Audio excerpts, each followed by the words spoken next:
제가 지금 와 있는 곳은 경주의 보문뜰입니다. 아주 넓은 뜰인데요. 지금 보시는 것처럼 벼농사를 짓는 경작지로 대부분이 활용되고 있습니다. 네, 저 멀리 경주시가지가 보이고 있고요. 바로 또 그 앞쪽으로 이렇게 낮은 산인데요. 저곳이 바로 신라의 호국 영산이라고 하는 낭산입니다. 낭산이 좌우로 쭉 펼쳐져 있습니다. 그리고 잘 보이지는 않지만 저 멀리 구왕동 3층 석탑이 보이고 있습니다. 절 이름은 황복사지였는데요. 원효가 의상이 머물렀던 그런 사찰이기도 했습니다. 저 멀리 석탑이 보이고 있죠. 지금 폐허가 되어 있는 상황입니다. 이와 같이 이 보문뜰에는 신라시대 때 많은 사람들이 거닐었던 그런 곳으로 이렇게 알려져 있습니다. 물론 경작지도 있었을 것이고 또 사찰도 있었을 거고 또 사람들이 사는 민가들도 위치했을 걸로 이렇게 추정이 되는데, 지금은 작은 마을도 있지만 거의 대부분 경작지로 사용이 되고 있습니다. 저 멀리 숲속에 진평왕의 무덤도 있습니다. 바로 이것이 진평왕의 무덤이고요. 또 잘 보이진 않지만 오른편 산록 아래에 설총의 무덤도 위치하고 있습니다. 어쨌든 제가 서 있는 곳이 바로 이 보문뜰에 어느 정도 규모의 사찰이 있는지는 알 수 없지만 보문사가 있었던 걸로 추정되는 곳입니다. 바로 지금은 경작지지만 위쪽에 높게 둔덕처럼 올라와 있는데 저것들이 바로 금당지, 목탑지가 있었던 그런 곳이고요. 저쪽 편에 석조가 있습니다. 그리고 아마 이 보문사 경내로 들어가는 입구에 해당되는 바로 이 지점, 이곳에 지금 보시는 것처럼 당간지주가 세워져 있습니다. 당간지주가 여기 세워져 있는 걸로 봐서 이곳을 통해서 보문사로 들어가지 않았을까 이렇게 생각이 듭니다. 당간지주 오른쪽 상단부가 현재 파손되어 있는 상태죠. 이 당간지주는 신라시대 때 건립된 거고요. 신라시대 건립된 당간지주 중에 잘 만들어진 그런 당간지주는 아니지만 신라시대 때 다양한 조형 기법과 양식으로 당간지주가 만들어졌음을 보여주는 그런 당간지주라고 할 수 있습니다. 규모도 상당히 큰 편이고요. 부분적으로 파손되고 마모가 되었지만 비교적 원래의 모습을 또 잘 간직하고 있는 그런 당간지주라고 할 수 있습니다. 여기 보시면 보문동 당간지주고요. 현재 보물 123호로 지정이 되어 있고 높이가 3.8m이고 통일신라 시대임을 보여주는 안내 간판이 세워져 있나요.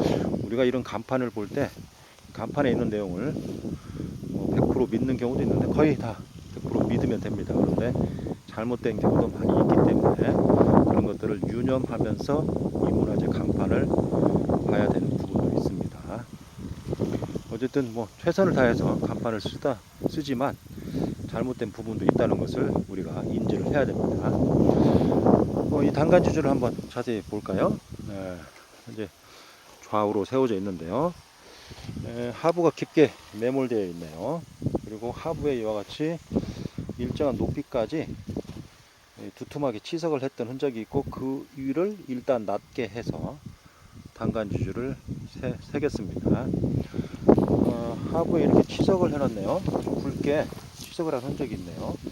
아마 이곳이 땅속에 묻혔던 걸로 보이는데 이렇게 치석을 했다는 것은 하부에 별도의 가구식 기단을 마련하지 않았다는 간접적인 증명이 됩니다.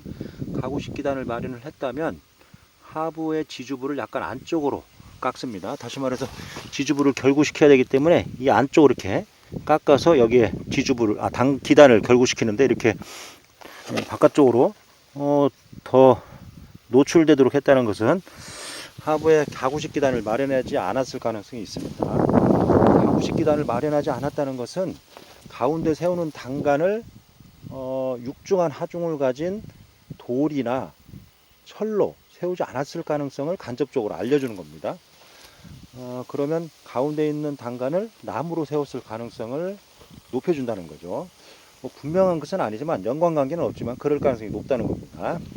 그리고 현재 간대석으로 보이는 별도의 석재가 가운데 있는데 보시면 이 간대석으로 보이는 이 좌우 모서리 부분에 이렇게 깎은 흔적이 있죠. 그리고 상단부도 깎은 흔적이 있습니다. 예, 이런 걸로 봐서 이게 간대석으로 원래부터 활용된 게 아니라 원래는 이 지주 상단부의 부재였는데 이 상단부 부재가 파손되니까 어느 시기에 이와 같이 양 지주 사이에 놓은 게 아닌가 이렇게 판단이 됩니다. 그리고 아까 지주부의 하부 지석수법을 봤을 때 가운데 있는 단간을 나무로 세웠을 가능성이 높다고 그랬죠. 그러니까 원래는 간대석이나 기단부를 마련하지 않고 가운데 나무로 제작된 단간을 높이 세웠는데 어느 시기에 단간도 파손되고 단간지주도 파손되니까 이 파손된 단간지주 상부를 현재와 같이 지주 하부에 이와 같이 간대석처럼 놓은 게 아닌가 이렇게 판단이 됩니다. 분명한 건 알 수 없지만 그럴 가능성이 높습니다. 현재 우리가 봤을 때 오른편 이 단간지주 표면을 보면요, 정자국이 이렇게 그대로 남아 있습니다. 그렇지만 표면을 전반적으로 잘 깎았습니다. 그리고 외곽 모서를 이렇게 모주김을 했죠. 안쪽 면은 모주김을 하지 않았습니다. 모주김을 하지 않고 바깥면만 좌우에 모주김을 해서 장식적인 기교를 가했고요. 하부에 간공을 마련했네요. 관통된 간공입니다. 간통시켰죠.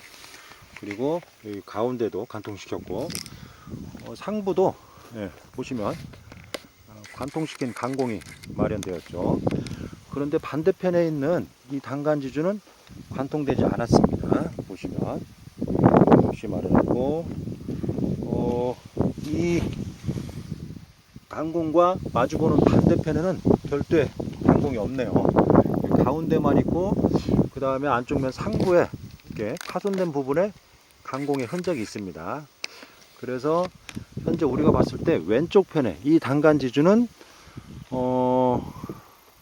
관통되지 않은 간공을 마련을 상하 두 곳에 마련했고 오른편에 있는 이 단간지주는 상중하 세 곳에 관통된 간공을 마련을 했습니다. 이렇게 관통된 것과 관통되지 않은 간공이 있다는 것은 가운데 단간을 세우고 나서 관통된 부분으로 그러니까 단간을 고정시키는 간을 끼워서 고정했음을 알 수 있는 겁니다. 그러니까 아주 큰 단간을 뭐 도르래나 아니면 줄로 묶어서 많은 사람들이 가운데 단간을 세운 다음에 그걸 고정하기 위해서 관통된 간공을 통해서 간을 끼워서 고정시켰음을 알 수가 있는 거죠. 어쨌든 신라시대 처음 건립했을 때는 가운데 아마도 나무로 된 단간이 상당히 높게 세워지고 그 단간 꼭대기에 깃발 형태의 당이 펄럭였을 걸로 보입니다.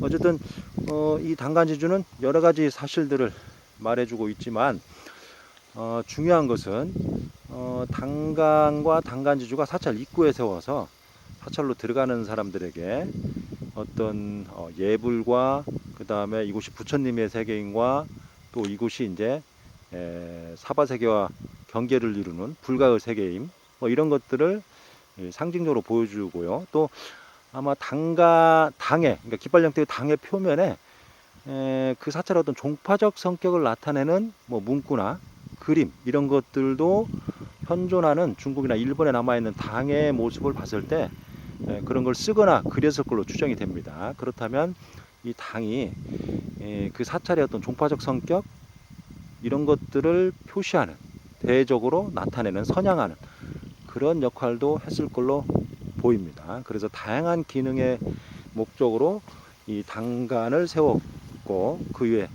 당을 걸었음을 알 수가 있죠. 그런데 현재 우리나라에는 단간과 당은 거의 남아있지 않고요.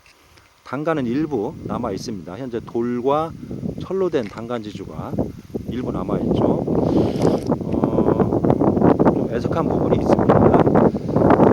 어쨌든 단간지주만 남아 있는 경우가 많은데 이 단간지주를 통해서 신라나 고려 시대 사람들이 사찰 입구에 어떤 형태로 어떻게 사찰을 장엄하기 위해서 노력을 했는지를 알 수가 있습니다. 어쨌든 그러한 모습을 보여주는 당간 지주인데요. 우리가 이 당간 지주만 보고 당간이나 당의 모습은 상상을 못 하는데, 이 당간 지주를 볼 때 당간과 당의 모습도 상상을 하면서 이 당간 지주를 봐야 우리가 신라나 고려시대 때 어떤 역사 문화를 올바르게 볼 수 있습니다. 앞으로 당간 지주를 보시는 분들은 당간과 당도 함께 상상하면서 보시기를 기대하겠습니다.